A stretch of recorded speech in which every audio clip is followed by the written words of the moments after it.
days at the stick. From who's got it better than us to brick by brick. It's always the 49ers way, from off-season to game day. Yeah, we talk back. It's the 49ers Cutback.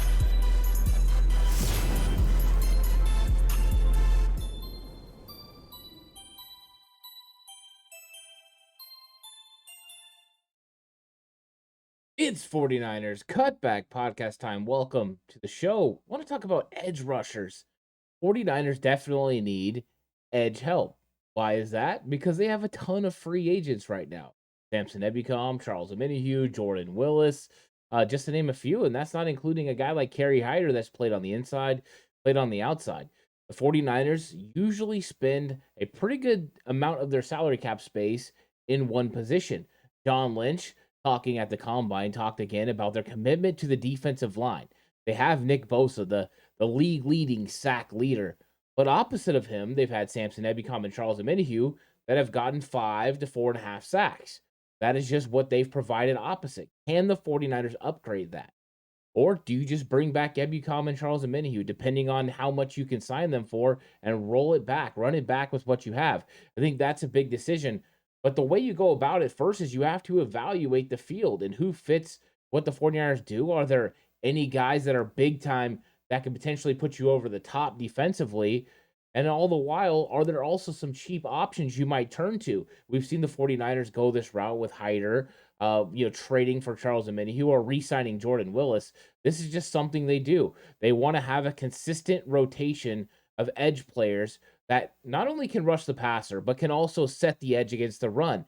That is one thing that's been very significant. Now, they haven't been afraid of taking chances and getting a guy that maybe was a 3-4 outside linebacker like D Ford or like Samson Ebukam. So you might see some of those guys in this conversation that we have, because if the 49ers have a formula, you want to take advantage of it. Now, who is a guy that could potentially play opposite of Bosa? Well, you want somebody that really is either quick or very experienced and very technical with their hands, because you need somebody that's going to be able to put pressure and allow for Nick Bosa to get more one-on-ones than he gets right now. Right now, the 49ers have to play games. They have to move guys inside and out to find areas to create pressure opposite of Bosa. Bosa is getting 2, sometimes 3 offensive linemen going his way, and the rest of the guys are attributing to those other defenders. So the 49ers definitely need to address this situation. Do I expect them to address it in a variety of ways? Yes. Do I expect some of the 49ers edge guys to return? Yes. Do I expect Drake Jackson to have a bigger impact in 2023? Yes. Do I expect the 49ers to go through free agency and sign someone? Yeah. Do I expect them to draft players as well? Yes. All of the above. That's what the 49ers are about. Loading up on the front 7 along that defensive line. I fully expect them to do that here. Now, we're going to go through a list of players that, I kind of cherry picked, and if you guys have other ones that you want me to talk about, leave them in the comment section down below. I'll definitely get to those because I do want to talk about all the options, and I've heard lots of players being mentioned along the way. We'll kind of go into some of those, as we go through this, because I've seen 49ers content creators, I've seen media talk about players that would make sense for the 49ers, and it's pretty much been a wide spectrum. What I did is I tried to go through the characteristics that I talked about earlier. Either you're a guy that's very experienced, that understands what to do with your hands, or you're a guy that potentially has a lot of speed. And then I threw in a couple of guys that may be flying under the radar the 49ers could bring in as guys that are very cheap options that wouldn't count against your potential 51 highest contracts, but could pay dividends in obvious pass down situations. So there's a definite way I went about this, and my angle is finding somebody that's going to be best for Bosa. And I think the first thing we have to decide is, do we move on from a Samson Ebukam? Samson Ebukam, since he came over from the Rams, has been very consistent. With the Rams, he averaged 4.5 sacks.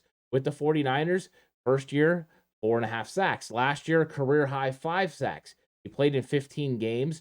Last year, 17 the year before. So he's consistently on the field. And I think that is something to remember as well. It's very important. Now, Ebukam plays well against the run. He's done a good job. I think he was better against the run in 2021 than he was in 2022.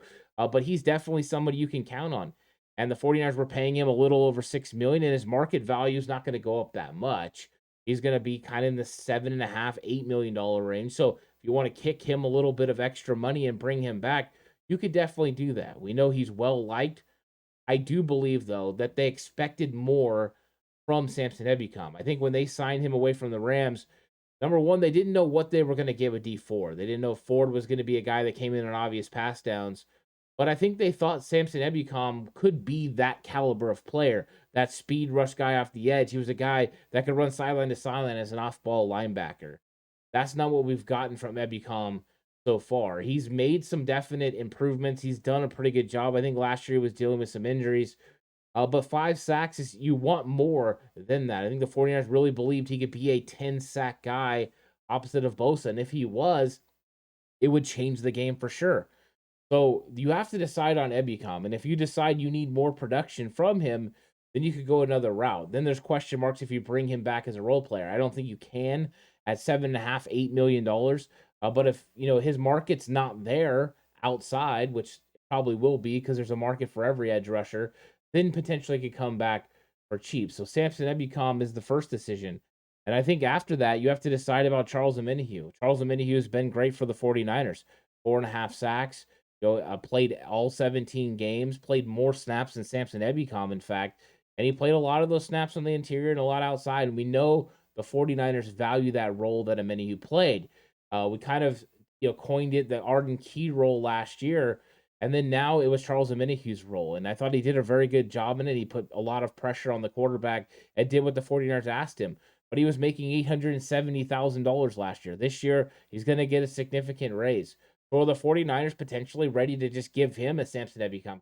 Maybe they let Ebukam walk and they give Omenihu the $6.5 million they were giving Ebukam before. That would be a significant raise for Charles Omenihu, and he'd probably be willing to come back under those circumstances. So the 49ers could easily go that way. But once again, is 5 sacks enough? And I know if he probably played on the edge, you could probably add a couple of more to that. But is 7 sacks enough? It could be. Opposite of Bosa. I do think they're looking for an impact player. I think they'd love to have Ebukam or Charles Omenihu or both back, but under the right amount of money and in the right circumstance. I think they're looking for somebody that could really change the game on the outside. That's why John Lynch in 2019, or the offseason before the 2019 season, was willing to make the trade for D Ford and give up a second-round pick. He knew what adding that speed element opposite of Bosa was going to mean. And then in that case, it was actually before Bosa even got drafted, but they knew they needed that speed element and what it could do for the defense. And I think they've been missing that since D Ford's injury. They thought Ebukam was going to be the answer. He's not. Omenihu is not the speed option. And really on this defensive line, the 49ers have Drake Jackson. If they feel Drake Jackson can take that next step and be the guy, then they could potentially have Drake ready to go and then sign other guys to be role players, and it would change everything. You would be a lot cheaper along that defensive line. But I don't think they're really going to spend in the interior defensive line. They have Armstead. They have Kinlaw. They have a lot of backups. I think they'll re-sign Hassan Ridgeway. They'll go cheap on the interior. I think they're going to put a lot of focus on the edge rushers. So we can talk about some of those guys. So let's just say they decide not to bring back Omenihu and Ebukam. Where do they go? I think one of the big names on the open market is going to be Yannick Ngakoue. Got traded from the Raiders to the Colts, and he just had himself another really good season. Not 30 years old yet, still 28. He's had multiple years where he's had 9 or more sacks. That was no different from this year. He had 9.5 sacks for the Indianapolis Colts, rushing with 49ers former player, DeForest Buckner. So Ngakoue's been around Jacksonville, Oakland, Las Vegas, and then now with the Colts. And he's a very experienced guy, has a lot of really good skills, good hand placement, pretty good bend around the edge. You're figuring if he had 9.5 sacks for the Colts, you probably have more than that playing for the 49ers. He would be a legit option. But here's where it gets interesting. The money, $14 million. Opposite of Bosa, can you afford to pay someone $14 million when you've been already paying, or you're already going to be paying Nick Bosa one of the highest contracts for a non-quarterback in the history of the NFL? I think that's a big question. Now, the 49ers potentially or were in on Chandler Jones last year. The rumors were Chandler Jones. It came down to the 49ers and the Raiders, and he ended up going Raiders. So he got $17 million. So could the 49ers be in that range? said, they're willing to give that one big contract. Last year was Mooney Ward. He got, close to $12 million on the open market. Could it be somebody like Yannick Ngakoue this year? It potentially could. I think if the 49ers have their way, they'd like to find someone that's a little bit cheaper. But age definitely is in the right category. Finding someone under 30 is important unless you're going to find someone over 30 that makes it more cost effective that you feel can still get it done. So 30 is not like a terrible number unless you're signing someone to a long-term deal. Signing someone to a long-term deal, you want them on this side of the 30. Sign them to a short deal, they can be on the other side. So Yannick Ngakoue is definitely an option, but at a $14 million potential hit, that's what's projected. That's a lot of money to be allocating to the opposite side of Bosa when you're about to pay him a significant amount of cash. Arden Key. A lot of people have been bringing up Arden Key. Hey, let's bring Arden Key back. We let him go in free agency. He went to Jacksonville, got a pretty good contract. We replaced him with a cheaper option in Charles Omenihu. Omenihu did not reach the numbers that Arden Key had. Key had a great season for the 49ers in 2021. He was better at sacks. To me, he was a little bit more explosive than Charles Omenihu was. And he went to the Jacksonville Jaguars, and they've seemed to be very happy with him as well. His sack numbers went down from what they were with the 49ers. He got 4.5, but his market value went up. He's expected to make $11.5 million on the open market. I don't know if the 49ers will be willing to pay him 11.5 when you could potentially get the same or better production from Charles Omenihu and Samson Ebukam. So I know we really like Arden Key and the ability that he has, the flexibility to do the things that he does. But you have cheaper options in Ebukam and Charles Omenihu that you can re-sign that do the same things that Arden Key does. And it's not like Arden Key had a bad year. 4.5 sacks is great, and there's a lot of other things that he did with pressures and things. But when you go number for number, it's really close, and you've got a cheaper option with the other two.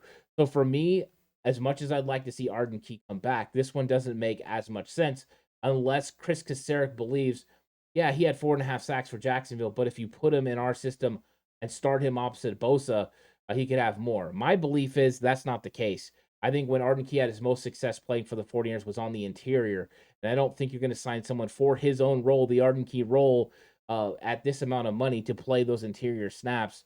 I think you can find other guys that can do it, including someone you already have on the roster, and Drake Jackson.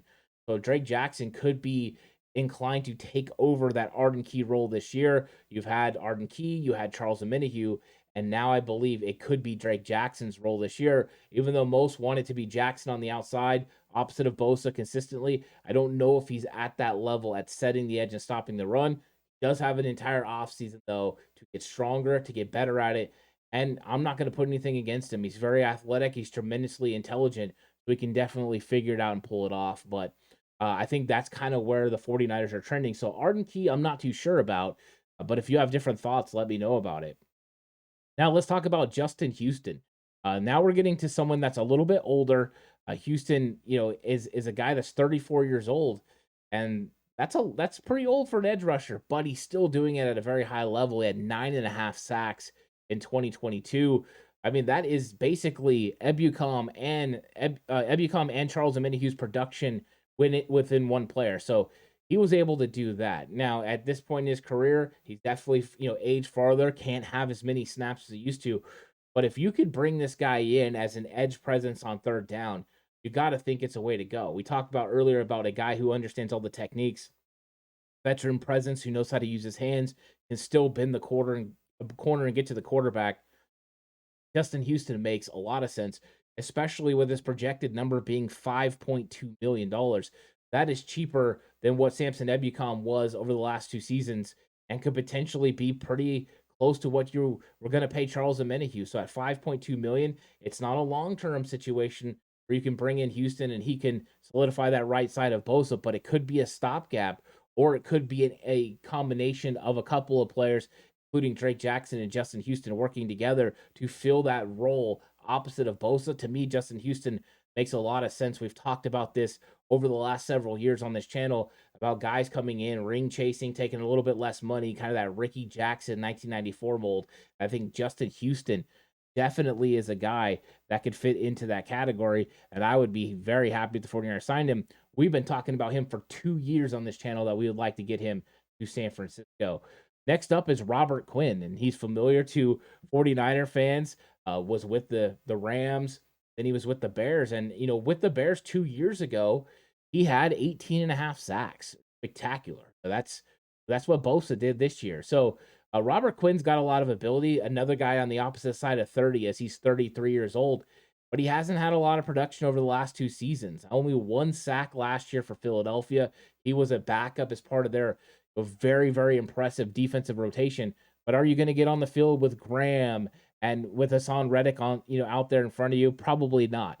So Quinn is a guy that hasn't had a lot of production. So I think he becomes an option for the 49ers because when he played for the Rams and then also when he played in Chicago, he had Khalil Mack on the other side in Chicago.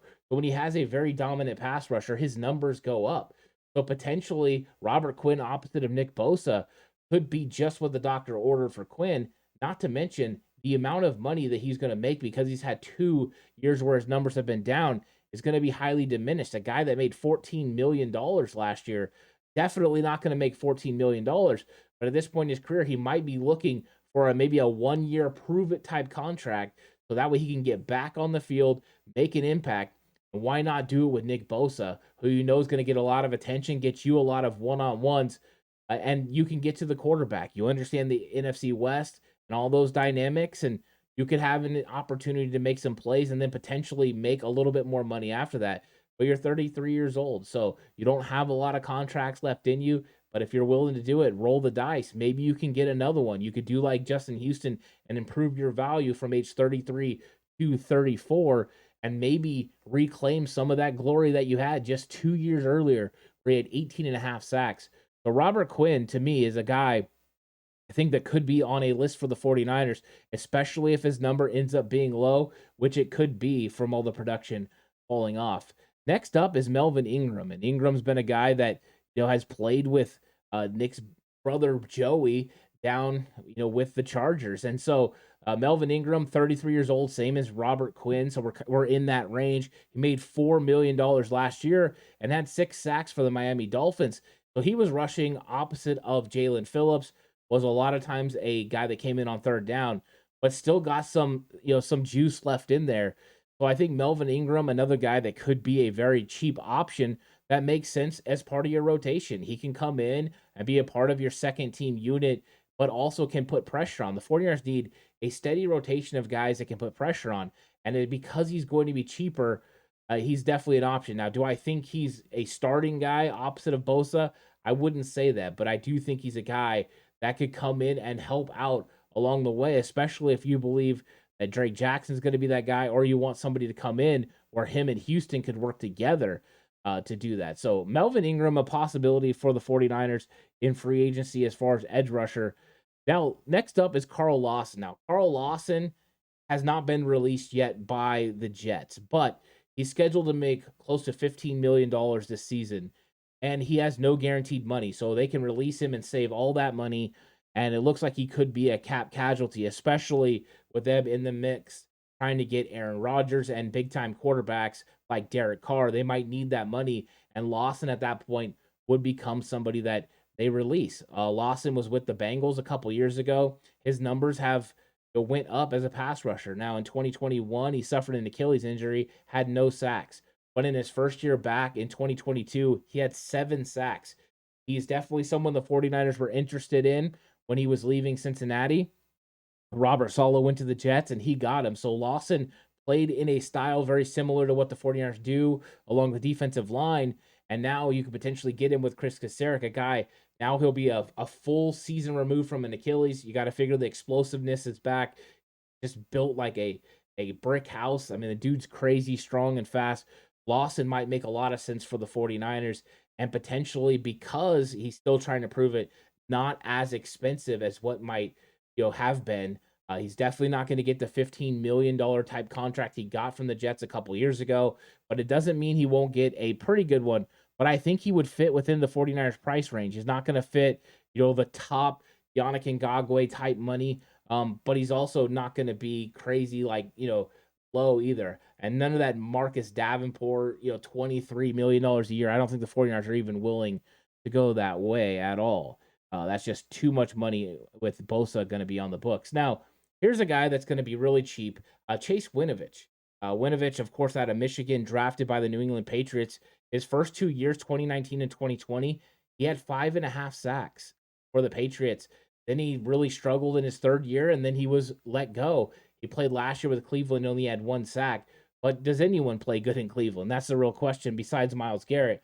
So I think that Winovich is a guy that would make sense in an obvious pass down role. We talked earlier about Samson Ebukam, a guy that played in a 3-4 style defense and then put his hand in the ground and did a pretty good job. D Ford, 3-4 defense, hand in the ground, did a pretty good job. So I think that Winovich would make sense for the 49ers, especially as a rotational piece. I'm not expecting him to start with Bosa or anything like that, but as a guy that could come in, potentially replace a Kerry Hyder as far as an edge presence. They want to keep Hyder on the inside. That's a different story because of his versatility.